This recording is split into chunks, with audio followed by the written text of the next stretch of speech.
সংসারের কাজগুলোকে কি করে আরও দ্রুত খুব সহজেই আমি করে ফেলতে পারি রইল তার জন্য কিছু সহজ টিপস।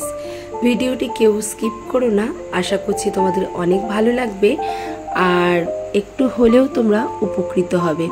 তো ভিডিওটি প্রথমে তোমরা লাইক দিয়ে দেখা শুরু করো, কেমন লাগলো সেটি অবশ্যই কমেন্টসে জানিও। আমি দীপিকা, আমার নতুন আরও একটি ব্লগে তোমাদের অনেক ওয়েলকাম, অনেক অনেক ভালোবাসা জানিয়ে রানাঘাটের ছোট্ট একটি গ্রাম থেকে। চলো আজকের ব্লগটি একদম সকাল থেকেই শুরু করে দিলাম। আজ শুক্রবার।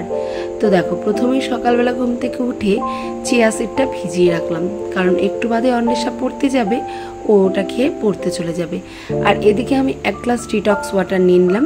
এটা খেয়ে সংসারে কাজ বাজে একদম কোমর বেঁধে হাত লাগিয়ে দিলাম। ঘুম থেকে উঠে প্রথমে তো সমস্ত বাসি কাজকর্ম সেরে নিয়েছিলাম, সেরে তারপরে গোপালকেও কিন্তু জাগিয়ে নিয়েছিলাম। জাগিয়ে তারপর কিন্তু যে ঘরের ভেতরের যা কাজকর্মগুলো, ক্লিনিং, ডাস্টিং, পরিষ্কার, মানে সমস্ত কিভাবে আমি গুছিয়ে কাজ করি সমস্ত কিছু এই যে এখন থেকে শুরু করে দিলাম। আর সেই সঙ্গে ক্যামেরাটা অন করে তোমাদের সঙ্গে কিন্তু ভিডিওটাও শুরু করলাম। প্রথমে বিছানাটা গুছিয়ে নিলাম। বিছানাটা গুছাতে গোছাতে প্রথম যে একটা টিপস সেটাই তোমাদের সাথে শেয়ার করব। বিছানা তো আমরা অনায়াসেই সুন্দরভাবে পরিপাটি করে গোছগাছ করে রাখি, কিন্তু যন্ত্রণা হয় আমাদের এই মশারিটা নিয়ে। তবে এরকম যদি একটা কুশন কভারের মধ্যে মশারিটাকে ভরে ভাঁজ করে আমরা রেখে দিতে পারি, আর তাহলে দেখবে মনে হবে যেন এটা আরেকটা বালিশ, এরকমভাবেই কিন্তু আমরা রাখতে পারি। এতে করে বিছানার সৌন্দর্যটাও কোনো রকমভাবে নষ্ট হবে না, আর সেই সঙ্গে মশারিটা তো একদমই নোংরা হবে না। এই যে এমনভাবে একটা কুশন কভারের মধ্যে ভরে এই যে বালিশ যেভাবে রাখে, আমরা যদি বিছানার উপরে এই মশারিটাকেও সেইভাবে রেখে দিই, গুণাক্ষরও কেউ বুঝতে পারবে না যে এটার মধ্যে মশারি আছে, আর সেই সঙ্গে বিছানাটাও পরিষ্কার থাকবে আর মশারিটাও কিন্তু পরিষ্কার থাকবে, আর দেখতেও কিন্তু বেশ ভালো লাগবে। কেমন লাগলো আমার প্রথম টিপস অবশ্যই কমেন্টস করে জানাতে একদম ভুলো না। ঘরের সব থেকে সৌন্দর্য বৃদ্ধি করে কিন্তু এই বিছানা। ঘরের বিছানাটা যদি অগোছালো থাকে তাহলে পুরো ঘরটাই, মানে সম্পূর্ণ ঘরটাই যেন অগোছালো হয়ে পড়ে থাকে। তাই প্রথমে যদি ঘরটাকে বা বিছানাটাকে টিপটপ করে পরিষ্কার করে গুছিয়ে নিতে পারি, তাহলে দেখবে ঘরের অর্ধেক কাজ হয়ে যায় এবং ঘরের শোভাও কিন্তু অনেকটা বৃদ্ধি পায়। আর সেই সঙ্গে তো আছেই ঘরের ফার্নিচার পরিষ্কার। তবে বিছানাটাই আমার মনে হয় পুরো ঘরের মধ্যে একদম আসল।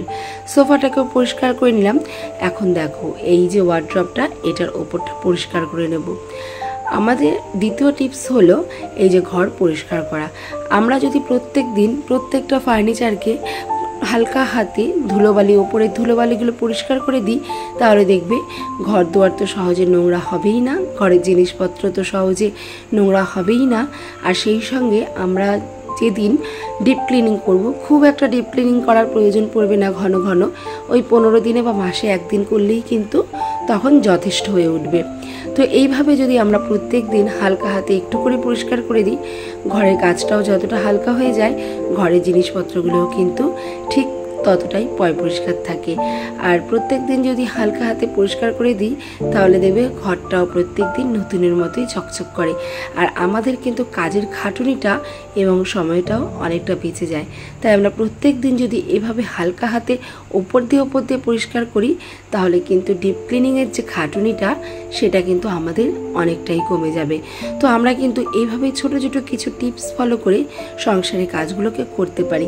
এতে সংসারের কাজগুলো যতটা সহজ হয়ে যায়, আর ততটা কিন্তু ঘরটা বা সংসারটা সাজানো গোছানো থাকে। আর সেই সঙ্গে কিন্তু ঘরের ফার্নিচারগুলো খুব ভালো থাকে।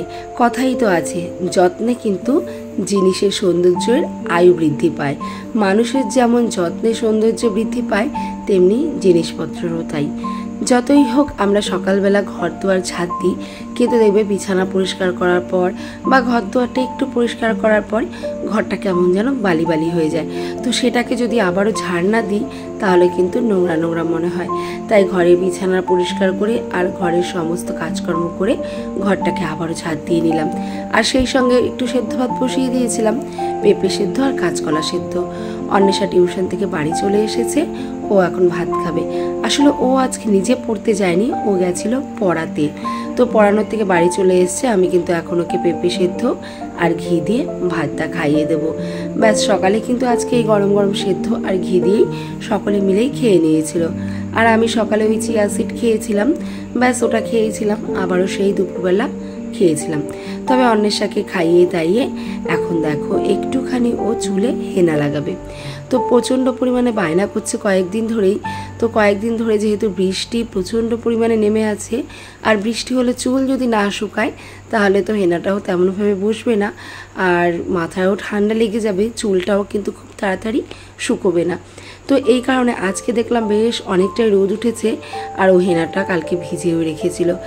আসলে মেয়েদের তো বিয়ের আগেই যত বায়না মায়ের কাছে, বিয়ে হয়ে গেলে তারপর বায়নাও মেয়েদের আস্তে আস্তে কমে যায়। আসলে শ্বশুরবাড়িটা এমনই একটা জায়গা, সেখানে মানিয়ে নিতে নিতে আর মেনে নিতে নিতেই জীবন শেষ হয়ে যায়, আর সকলের মন জুগিয়ে চলতে চলতে। মেয়েদের বাপের বাড়ি মানেই কিন্তু স্বাধীন, আর শ্বশুরবাড়িতে গেলে কিন্তু পর স্বাধীন। হ্যাঁ, আস্তে আস্তে একটা সময় আসে যখন নিজের সংসার হয়, তখন কিন্তু তারাও একটু একটু স্বাধীন হতে শুরু করে। তো যাই হোক, এখন দেখো চলে এসেছি তৃতীয় টিপস নিয়ে। আমরা যখনই যে কোনো মাছ কাটবো, যদি মাছটাকে বেশ কিছুক্ষণ আগে একটু জলে ভিজিয়ে রাখি, তাহলে দেখবে মাছের আঁশগুলো খুব তাড়াতাড়ি ছাড়িয়ে যায়। আর এভাবে তোমরা মাছ কেটে দেখবে সময়ও কিন্তু অনেকটা কম লাগে। আর যদি শুকনোর মধ্যে আমার মাছটা রেখে দিই, মানে কোনো রকম জলে যদি মাছ না রাখি, তাহলে দেখবে মাছের আঁশগুলো সহজে উঠতেই চায় না, অনেকক্ষণ ধরে বটি দিয়ে আঁচড়ে তারপর তুলতে হয়। সে আমরা যদি বটি ব্যবহার করি বা কারো কারো সুবিধার্থে যদি অনেকে আমরা চামচও ব্যবহার করে থাকি মাছের আঁশ তুলতে, সেক্ষেত্রে মাছটাকে যদি আগে, মানে উভয় বটির ক্ষেত্রেও যা একই আর চামচের ক্ষেত্রেও কিন্তু ঠিক একই, মাছটাকে যদি আগে থেকে একটু জলে আমরা ভিজিয়ে রাখি, মাছের আঁশটা তুলতে কিন্তু খুব সুবিধা। এতে করে আমাদের সময়টাও অনেকটা বেঁচে যায়, খাটুনিটাও কিন্তু কমে যায়। তো তোমরা যারা নতুন মাছ কাটা শিখছো বা যারা জানো তারা তো জানোই, আর যারা জানো না বা নতুন মাছ কাটা শিখছো তারা এই টিপসটা ফলো করবে, আশা করি অবশ্যই উপকৃত হবে। এবার আমি চলে এলাম চতুর্থ টিপস নিয়ে, এই কাঁসার বাসনপত্র, কাঁসা পিতল তামার বাসনপত্র। এই বাসনপত্রগুলো আমরা প্রত্যেকের ঘরেই কিন্তু ব্যবহার করি ঠাকুর পুজোর কাজে।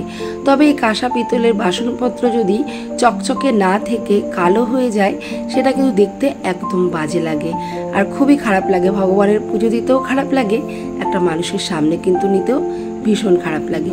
তো আমরা যদি মাঝে মাঝে এরকম তেঁতুল দিয়ে এইগুলোকে পরিষ্কার করি, আর দেখবে তেঁতুল দিয়ে মাজতে কিন্তু খুবই খাটুনি কম, একদমই খাটুনি কম। তেঁতুলটা ব্যাস বাসনের গায়ে বোলালেই কিন্তু বাসনগুলো চকচকে হয়ে যায়। আর লেবু বলো বালি বলো, সেগুলো দিয়ে মাজতে কিন্তু অনেকটাই খাটুনি, একদম ঘষে ঘষে মাজতে হয়। এই যে দেখো ঘটিটা প্রথম অবস্থায় কেমন ছিল আর এখন কেমন আছে। আসলে আমার কিন্তু এই তেঁতুল দিয়ে মাজতে কোনো খাটুনিই হয়নি। আর তেঁতুল দিয়ে মাজলে বাসনপত্র দেখবে বেশ কয়েকদিন, ওই প্রায় ধরো 5-6 দিন কিন্তু কালারটা সুন্দরই থাকে, পরে আস্তে আস্তে আবার অন্যরকম হতে থাকে। আবারও যদি আরেকদিন তেঁতুল দিয়ে মেজে দিই তাহলে কিন্তু একদম পরিষ্কার থাকে। তো চতুর্থ টিপসটা তোমাদের কেমন লাগলো অবশ্যই জানিও। এভাবে তোমরা তেঁতুল দিয়ে বাসন মাজবে, দেখবে খুব সুন্দর পরিষ্কার হবে।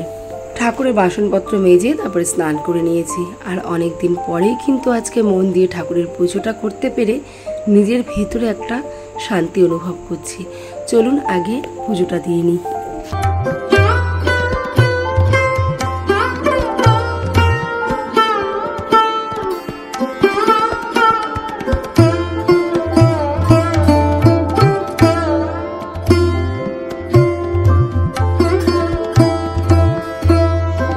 ঠাকুরঘর মানেই হলো আমাদের প্রত্যেকের কাছে একটা শান্তির জায়গা। শুধু গৃহবধূদেরই যে শান্তির জায়গা সেটা বলবো না, আমাদের গৃহস্বামীর থেকে শুরু করে বাচ্চা কাচ্চা প্রত্যেকেরই কিন্তু একটা শান্তির জায়গা হলো এই ঠাকুরঘর। কারণ এই ঠাকুরের কাছে কিন্তু আমরা যা খুশি তাই চাইতে পারি, যত দুঃখ কষ্ট সমস্ত কিছু কিন্তু এই ভগবানের সামনে আমরা বলতে পারি। এখানে কিন্তু কেউ হাসবারও নয় বা আমাকে নিয়ে কেউ উপহাস করবারও নেই। এখানে যিনি বসে আছেন স্বয়ং ভগবান, তিনি কিন্তু আমাদের ওপরে হাসেন না, তিনি আমাদের সমস্যার সমাধানের পথ দেন।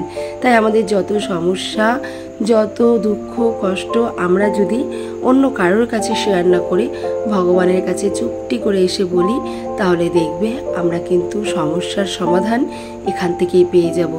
আর যদি তাও না হয় তাহলে আমরা যদি প্রত্যেক দিন একবার করে একটু গীতা পাঠ করি তাহলে দেখবে আমাদের জীবনের সমস্ত সমস্যার সমাধান এই গীতাতেই পেয়ে যাব। আসলে গীতাই শ্রেষ্ঠ। এখানে আমাদের জীবনের সমস্ত মুক্তির উপায় সমাধানের কথা উল্লেখিত আছে। ঠাকুর পুজোটা দিয়ে নিয়েছি, আর আজকে আমার রান্নার পাঠ কিন্তু অন্বেষা নিয়েছিল। তার কারণ দুপুরবেলা আজকে আমার একদম রান্নাবান্না করতে হয়নি। শুক্রবার অন্বেষার ছুটির দিন, বাড়িতে ছিল, ও বলল যে ওই রান্না করবে। যেহেতু চিকেন, তো চিকেনটা রান্না করতেও বেশ ভালোই পারে। দায়িত্ব সহকারে কিন্তু সুন্দরভাবে চিকেনটা রান্না করেছিল। বাসনপত্র মেজে ধুয়েছিল, সেই সঙ্গে কিন্তু রান্নাঘরটাও পরিষ্কার করেছিল। তবে বেসিনটা ও খুব ভালোভাবে পরিষ্কার করতে পারে না, তাই বেসিনটা পরিষ্কার করতে করতে চলো তোমাদের সঙ্গে আমার পঞ্চম টিপসটিও শেয়ার করি। যদিও আমি বেসিনে তত বাসনপত্র মাজি না, বাসনপত্র যতই না মাজা হোক, সবজি ধোয়া হয়, সমস্ত অন্যান্য হাত ধোয়া, অনেক কাজ করা হয়, মাঝে মাঝে বাসনও মাজা হয়, তো বেসিনটা দেখবে কেমন একটা মানে তেল তেল ভাব হয়ে থাকে। আর বেসিনে যদি আমরা যদিও ভিম বার বা অন্যান্য বাসন মাজার সাবান দিয়ে মাজি, তবুও দেখবে আঠালো একটা ভাব থাকে, বা কখনো কখনো কিন্তু সাদা হয়ে যায়, সাদা সাদা আর কি হয়ে যায়। তো সেক্ষেত্রে আমরা যদি একটা টুথপেস্ট নিই, সেখান থেকে একটুখানি টুথপেস্ট দিয়ে বেসিনে একটুখানি মাখিয়ে 5 মিনিট অপেক্ষা করার পর একটু ধুয়ে দিই, তাহলে দেখবে বেসিনটা একদম নতুনের মতো চকচক ঝকঝক করছে। বিশ্বাস না হলে তোমরা বাড়িতে একবার বেসিন এভাবে ধুয়ে ট্রাই করে দেখবে, অবশ্যই তোমরা উপকৃত পাবে, উপকৃত হবে। তো আমার এই পঞ্চম টিপসটি তোমাদের কেমন লাগলো অবশ্যই জানিও। তবে এই পঞ্চম টিপসটি কিন্তু খুব উপকারের, খুবই কাজের। তোমরা একটিবার টুথপেস্ট দিয়ে এইভাবে বেসিন পরিষ্কার করে দেখবে, বেসিন কিন্তু খুব একদম চকচকে, আর ওই সাদা সাদা যে ভাব সেটা একদম থাকে না। বাড়িতে আজকে এনেছিল শাপলা, তো এই শাপলাটা সকালে এনেছিল, তো দেখছি কিছু কিছু শাপলা এরকম একটু নেতিয়ে শুকিয়ে শুকিয়ে গেছে। তো আমার ষষ্ঠ টিপসটিও তোমাদের এখান থেকে শেয়ার করে দিই। সেটা হলো, এরকম শাপলা যদি কখনো শুকিয়ে যায় বা নেতিয়ে যায়, কখনো আমরা কিন্তু সেটাকে ফেলে দেব না। সেটাকে ফেলে না দিয়ে এরকম যদি গামলার মধ্যে নিয়ে জলে ভিজিয়ে রাখি সারা রাত, তাহলে দেখবে সকালবেলা শাপলাগুলো একদম টাটকা আর নতুনের মতো হয়ে গেছে। আর সেই শাপলাটাকে কিন্তু আমরা অনায়াসেই একদম টাটকা শাপলার মতো রান্না করে খেতে পারি। চিরুনিগুলো খুব নোংরা হয়েছে, তাই 6 নম্বর টিপসটা আমার চিরুনি দিয়েই তোমাদের সঙ্গে শেয়ার করছি। চিরুনি কিন্তু আমরা সবাই কম বেশি সবাই ব্যবহার করি। সবার ব্যবহারে নিত্যদিনের প্রয়োজনের কাজে কিন্তু আমাদের চিরুনিটা লাগবেই লাগবে, প্রত্যেকের, ছোট বড় ছেলে মেয়ে সবার। তাই চিরুনিটা কিন্তু বেশ মাঝে মাঝে নোংরা হয়। চিরুনি কিন্তু সার্ফ দিয়ে পরিষ্কার করলেও পরিষ্কার হয়ে যায়, তবে এরকম টুথপেস্ট দিয়ে একটুখানি মেখে রেখে ওটাকে ভালো করে ব্রাশ দিয়ে ঘষে পরিষ্কার করে দেখবে, মানে সার্ফ দিয়ে পরিষ্কার করার পরেও কিন্তু চিরুনিটা বারবার নোংরা হয়ে যায়, কিছুদিনের মধ্যেই নোংরা হয়ে যায়। কিন্তু এরকম টিপস মানে টুথপেস্ট দিয়ে পরিষ্কার করে দেখবে চিরুনিটা একদম নতুনের মতো চিরুনির ঘাটা হয়ে যায়, আর সেই সঙ্গে নোংরাটাও না অনেক দেরিতে ধরে, আর চিরুনিটা খুব বেশি পরিষ্কার হয়। একটুখানি তোমরা কখনো চিরুনি পরিষ্কার করার সময় এই টিপসটা ফলো করে দেখবে, তোমাদের কিন্তু ভীষণ উপকারে লাগবে, আমি গ্যারান্টি দিয়ে বলছি। এই আমি যতগুলো টিপস তোমাদের বললাম, যে কটা টিপস বললাম, অবশ্যই ট্রাই করবে, দেখবে খুব উপকৃত পাবে। আমি তো এভাবেই কাজ করে থাকি, আর আমরা হচ্ছে ডেইলি ব্লগার, আমরা প্রত্যেক দিন নিয়মিত কাজে যেটা করি সেটাই কিন্তু শেয়ার করি। তো তোমাদের সঙ্গে এটাও শেয়ার করলাম আমি যা যা উপায়ে, যেরকম যেরকম উপায়ে আমি রান্নাঘরের কাজগুলো এবং ঘরের কাজগুলোকে খুব সহজভাবে করে তুলতে পারি এবং সুন্দরভাবে করতে পারি, সেটাই তোমাদের সঙ্গে শেয়ার করলাম। সন্ধ্যাবেলা একটুখানি এই যেরকম পকোড়া টাইপের বানিয়েছিলাম, তবে রেসিপিটা শেয়ার করিনি, ভেবেছিলাম কেমন না কেমন হবে, তবে খুব সুন্দর হয়েছে। কখনো যদি আবারও করি তোমাদের সঙ্গে রেসিপিটা শেয়ার করব। চলো, বিকেলে টিফিন করতে করতে তোমাদের সঙ্গে বিদায় নিয়ে নিচ্ছি, আর আমার টিপসগুলো কেমন লাগলো অবশ্যই কমেন্টসে জানিও। টাটা।